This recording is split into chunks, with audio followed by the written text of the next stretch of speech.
Inter board Karachi के chairman की नाअहली और नातजुर्बेकारी 9 माह गुजरने के बावजूद बर वक्त नताइज देने में नाकाम। पर्चाजात में रहने वाले ज़हनी अजियत से गुजर रहे हैं। वालिदैन और तलबा परेशानी का शिकार हैं। सालाना इम्तिहानात 2019 में सिर्फ 3 माह रह गए हैं, लेकिन नताइज अब तक देने में नाकाम। तफसीलात के मुताबिक इंटर बोर्ड कराची के तहत इंटर कॉमर्स के इम्तिहानात अप्रैल 2018 को लिए गए थे। इंटर बोर्ड कराची के चेयरमैन इनाम अहमद की नाअहली और नातजुर्बेकारी के बाइस नताइज 9 माह गुजरने के बावजूद जारी ना हो सके। इंटर बोर्ड कराची में बदइंतजामी और करप्शन की दास्तान खत्म होने का नाम नहीं ले रही। तालीमी हलकों का कहना है कि इंटर बोर्ड कराची की इंतजामिया की जानिब से घरों पर इम्तिहानी कापियों की जांच पड़ताल के बाद सालाना इम्तिहान के नताइज में खराबी और ताखीर हुई है। वालिदैन और तलबा का कहना है कि अगर कोई पर्चा या पर्चाजात रह जाए तो दोबारा तैयारी का वक्त नहीं रहेगा और इसी तरह दोबारा पर्चा या पर्चाजात रहने का खदशा पैदा हो गया है। तालीमी हलकों का कहना है कि चेयरमैन इनाम अहमद तलबा के मुस्तकबिल से खेल रहे हैं और अपनी नातजुर्बेकारी और हट धर्मी की वजह से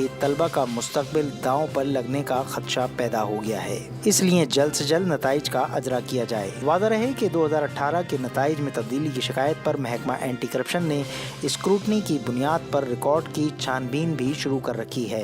Press the bell icon on the YouTube app and never miss another update.